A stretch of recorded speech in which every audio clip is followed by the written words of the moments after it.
आम के पल्लव की महत्वता को जरा जानिएगा, बहुत बहुत ध्यान दीजिएगा। आम के पत्ते देखें आप लोगों ने?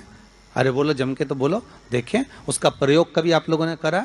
आम के पत्ते का कभी प्रयोग कर कर देखिएगा। अभी तो नवरात्रि चल रही है, नवरात्रे में जब 5वां दिन नवरात्रे का रहे, चैत्री नवरात्रे का 5वां दिन रहे, और मान लो कि आपके घर में किसी बच्चे की, लड़के की या लड़की का या मंगल विवाह नहीं हो रहा हो, या शादी नहीं हो रही हो, या उस लड़के लड़की के लिए बहुत प्रयास कर लिया आपने और उसकी शादी हो ही नहीं रही, अथक प्रयास आपने कर लिया और उसका मंगल विवाह नहीं हो रहा, तो ये देवी भागवत में स्पष्ट कहा गया है, देवी भागवत में वर्णन किया गया है, देवी भागवत में वर्णित किया गया। और देवी भागवत में कहा गया कि आम का जो पत्ते होते हैं, आम का जो पत्ता होता है, आम का जो पल्लव होता है, उस आम के पत्ते पर हल्दी और सिंदूर, इन दोनों से स्वस्तिक का निर्माण किया जाए। देवी भागवत का संवाद है, बहुत ध्यान देना महाराज। जिन कन्याओं का विवाह ना हो पंचमी के दिन, नवरात्रे की कोई सी भी पंचमी, मतलब जो पंचमी तिथि पड़ेगी, कोई भी नवरात्र हो, चाहे वो 4 नवरात्रे में से, चाहे वो पौष का हो, अश्विन का हो, चैत्र का हो, आषाढ़ का हो, किसी भी नवरात्रि में आप कर सकते हैं। एक पान के पत्ते पर, एक ही पत्ते पर जो 2 स्वस्तिक बनेंगे, एक हल्दी का बनेगा, एक सिंदूर का बनेगा। बस अंतर इतना है, जो हल्दी का स्वस्तिक है उस पर कंकु के चावल अर्थात रौली के चावल, रौली कुंकू के चावल रखना है, और जो सिंदूर का है उस पे हल्दी के चावल रखना। इतना रखकर जिस लड़का लड़की का विवाह नहीं होता उसकी हथेली पर रखकर उसका नाम और गोत्र बोलकर महाराज उसको ले जाकर नीम के पेड़ के नीचे उसको रख दिया जाता है। मात्र 3.5 या 4 महीने ऐसे रहते हैं जिसके अंदर उस लड़का लड़की का विवाह पक्का हो जाता है। जिसका विवाह नहीं होता केवल उसी के लिए, जिसका मंगल विवाह ना हो रहा, आम के पल्लव में शिव का वर प्रदान है, आम के पल्लव में शंकर का आशीर्वाद, इसका वर है ये शंकर का। 11 आम के जो पत्ते जिस डाली में लगे होते हैं, वो डाली कोमल सी डाली, 11 टुकड़े महाराज एक कच्चे सूत से लपेटकर 11 बार उसका भाग, जब उसको लपेट लोगे इस तरह से इकट्ठा करके, आगे का जो भाग है 11 बार कच्चा सूत लपेटने के बाद जो भाग पीछे का आगे का कोई भी हो, उसको शहद में डुबाकर शिव जी को समर्पित कर दो। किस जगह पर रखना है? अशोक सुंदरी वाली जगह। अशोक सुंदरी की जगह जानते हो आप लोग, पहले भी आपको बताया है, आज फिर आपको वर्णन कर दें। जैसे ये गोल जलाधारी है, ये शिवलिंग रखा है, ये 2 जहां से पानी बह रहा है बाबा के चरणारविंद, राइट में श्री गणेश जी का स्थान, लेफ्ट में कार्तिकेय का स्थान, बीच में अशोक सुंदरी की जगह। शंकर भगवान की 6 लड़कियां हैं। भगवान शंकर के 13 बच्चे, 13 बच्चों में से 6 लड़कियां, उस 6 लड़कियों में से एक लड़की का स्थान, भगवान शंकर की एक बेटी का स्थान, अशोक सुंदरी का स्थान सामने पद्म पुराण में स्पष्ट किया, ये स्थान अशोक सुंदरी का। शंकर भगवान की जलाधारी में पार्वती जी का हस्तकमल, ऊपर से जो एक एक बूंद पानी गिरता है, ये शंकर भगवान की 5 लड़कियों का स्थान है, जया, विषहरा, शामरीबारी, दौतली और देव। शंकर भगवान की 5 लड़कियां भगवान शंकर के मस्तक पे जल की धार गिरा रही हैं। बीच में जो अशोक सुंदरी का स्थान है महाराज, उस जगह पर शहद का मुख, जो शहद आपने भिंगोया है, उस शहद का मुख शंकर जी की ओर कर कर इसी चैत्र के महीने में, इन्हीं नवरात्रि में शंकर भगवान के उस अशोक सुंदरी की जगह पर शहद का भाग शिव जी की ओर रख दें। महाराज अगर घर में संपदा की कमी हो या कोई पैसा खा गया हो, रुपया नहीं दे रहा हो, पैसा अटक गया हो, तो उस शहद को शिव जी की ओर मुख कर कर उस आम के पल्लव की जो डंडी है उसको 11 डंडी को वहां रख दीजिए और उससे अपनी कामना कर कर आ जाइए। हो सके उस शहद में से थोड़ा सा शहद किसी रुमाल पर किसी कपड़े में लगाकर उसको रख लीजिए। जिस व्यक्ति से पैसे लेना है, जिस व्यक्ति से पैसे मांग रहे हो, उससे एक बार जाकर मिल लीजिए, एक बार उसको खबर कर दीजिए।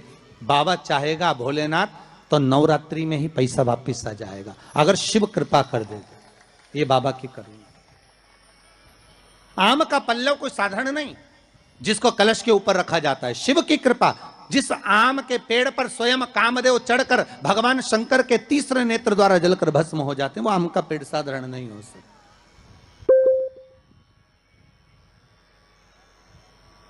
सहज नहीं है। और वैसे भी शिव शिव है। घर में ज्यादा रोग हो, बीमारी हो, ज्यादा तकलीफें आ रही हो, कष्ट बढ़ रहा हो, बीमारियां बढ़ रही हो, या भय लग रहा हो, डर लग रहा हो, हृदय चित्त में कहीं ना कहीं आपको भय का भान हो रहा हो, तो एक लोटा पानी एक कलश में जल भर कर रख लीजिए और रात भर उसको रखे रहने दो। नवरात्र चल रहा है, उस कलश को रात भर रखकर सुबह सुबह उस कलश में एक बेलपत्र डालकर उस जल को नीम के पेड़ के नीचे, जहां चैत्री नवरात्रि में नीम के पेड़ के नीचे सारी विद्याएं, आद्य शक्तियां, सारी देवी उस नीम के पेड़ के नीचे विराजमान रहती हैं। उस कलश में एक बेलपत्र डालकर रात भर रखकर उस जल को पूरे घर में घुमाकर उस नीम के पेड़ के नीचे समर्पित कर दीजिए महाराज। घर में भय लगना बंद हो जाएगा, कोई बड़ी बीमारी आपको घेरेगी नहीं और उस बीमारी से, उस रोग से आप मुक्त रहेंगे। उस बीमारी से, उस रोग से आप मुक्त पाएंगे। वो बीमारी आपको घेर नहीं। विश्वनाथ को कुछ नहीं चाहिए, मेरे शंकर को चाहिए क्या? अगर आपके जीवन में ऐसा लगे कि बहुत बड़ी बीमारी आ गई और आपके घर का व्यक्ति वेंटिलेटर पर पड़ा हुआ है, तो शमी के वृक्ष के फूल ले आओ 7, और शमी के वृक्ष के 7 फूल लाकर एक एक फूल शंकर भगवान को श्री शिवाय नमस्तुभ्यम कहकर उस व्यक्ति के लिए जो पड़ा हुआ है, अंतिम सांसें गिन रहा है, जिसको अटैक आ गया, अंतिम सांसों में जो गिन रहा है, उसके नाम से भगवान शंकर पर चढ़ाना प्रारंभ कर दो। मात्र 7 पुष्प, उस शमी के वृक्ष के 7 पुष्प आप शिव को समर्पित करिए, उसका नाम और गोत्र बोलकर, और भगवान शंकर का मूल मंत्र श्री शिवाय जम के बोलिए, श्री शिवाय नमस्तुभ्यम बोलकर एक एक शमी का फूल शंकर पर चढ़ाना प्रारंभ कर दो।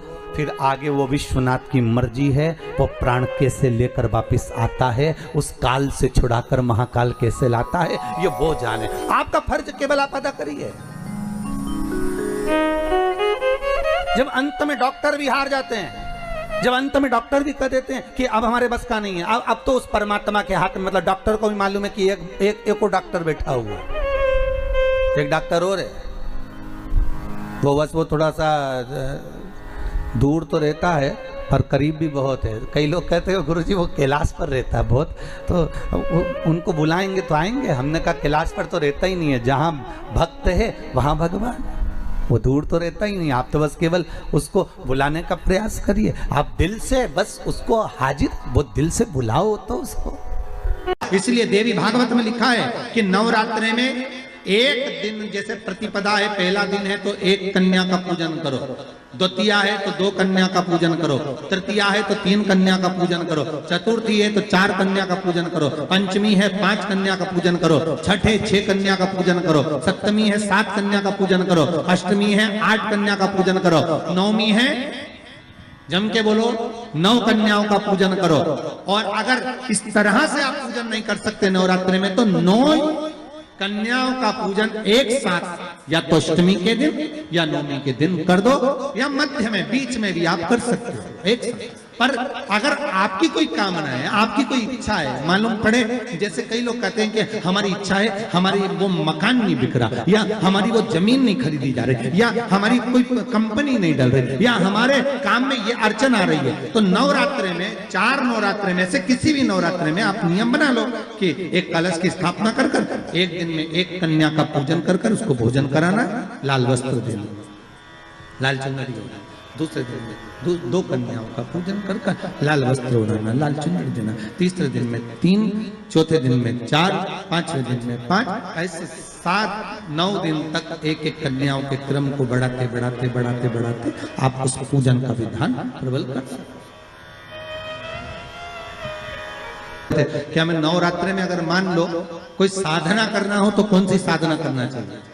हम किसकी आराधना करें? हम 9 दिन तक किसकी साधना करें? तो अगर बन सके तो देवी भागवत में सबसे सुंदर साधना यही है कि हम एक दिन में एक कन्या के चरण धोकर पूजन कर